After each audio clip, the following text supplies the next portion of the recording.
Hey everyone, welcome back to the channel. Skull and Bones is an action-adventure video game developed by Ubisoft Singapore and published by Ubisoft. The game was released on February 16, 2024. Skull and Bones is a game set at sea, so it seems appropriate to use a seafood metaphor to sum up my feelings on the game. If 2013's Assassin's Creed Black Flag is a big, juicy, tasty oyster seasoned with garlic and lemon juice, then Skull and Bones is the dry, jagged, ugly, empty shell left on the plate after all of the good stuff has been consumed. 11 years and Ubisoft couldn't include off-ship combat of any kind. 11 years and Ubisoft couldn't allow players to hop on and off their ship at any port they choose. 11 years and Ubisoft couldn't even apply any damn sound effects to accompany the visual animation of crashing waves hitting the shoreline. If that isn't a disaster, then I truly do not know what is. Skull and Bones is out now and is available on PS5, Xbox Series X, and PC. Skull and Bones was originally intended to be a spin-off of the ubiquitously beloved Assassin's Creed 4 Black Flag, released for the previous generation of consoles. It was then briefly being planned as a Google Stadia exclusive, which is a bizarre idea to imagine, until Ubisoft were eventually able to drag it across to the current generation of consoles, spending millions upon millions on development costs, just to eventually drag it over the finish line after more than a decade stuck in development hell. And frankly, it shows. There are three major issues that I had with the gameplay in Skull and Bones. The first of which is getting on and off the ship. Rather than being able to freely jump on and off your ship at will, we instead have to choose from a small handful of predetermined ports. Hold down and disembark button, and then watch the screen fade to black, after which the player character magically appears on the dock. This is like watching your spaceship leave the planet's atmosphere in Starfield all over again. Boarding enemy ships is a similarly janky process. There is at least a cutscene for this, albeit a crap one that is over in a flash. Beyond playing that crappy cutscene though, there is no actual shipboarding gameplay present in Skull and Bones. You can't use a rope to swing between ships. Nor can you clash swords with enemy pirates on the ship's deck. Again, these are all things that were present in Black Flag, which this game is essentially supposed to be a remake of. Disgraceful. The third thing is also pertaining to the lacking ability to hop on and off of your ship at will. Harvesting natural materials for crafting, such as chopping wood from trees, etc. This isn't done manually on foot, as you may expect. Instead, it is bafflingly done from your ship. You sail in close proximity to a resource marker on the inaccessible shoreline. Point the camera towards it, press a button prompt, and then it appears on screen.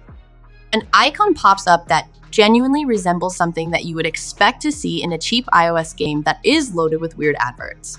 It is a spinning arrow that moves over red, orange, and green bars, and the players has to click when the arrow's over green to harvest the most amount of resources possible.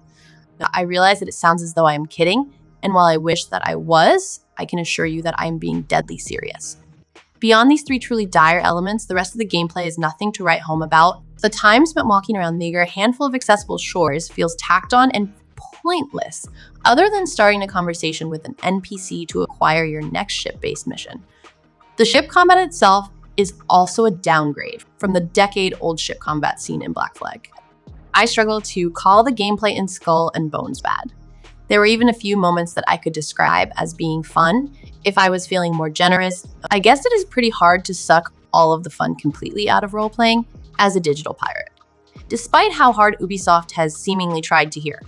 It is just shocking that none of it is anywhere near as fun as it was in Assassin's Creed 4, nor is it fun enough to justify the $70 price tag. In fact, the other positive that Skull and Bones contains is its visuals. When the high poly models are cast against the high quality shadows and lighting of a sunset, the game can even look quite beautiful in certain moments, when it all works, that is. Although I haven't encountered any game-breaking issues so far, Skull and Bones is littered with a plethora of audio and visual bugs in its launch state. If Ubisoft is given another year to work on a number of patches and updates, I have no doubt that these issues can be ironed out. Maybe more can be added to make actual playable shipboarding a real thing, and more accessible ports can be added, with on-foot activities being fleshed out and expanded. The potential for Skull and Bones to be great is clearly there. Skull and Bones isn't the successor to Assassin's Creed 4. Black Flag, that many seem to want, and it isn't many of things Ubisoft itself said it would be at various points in its storied history.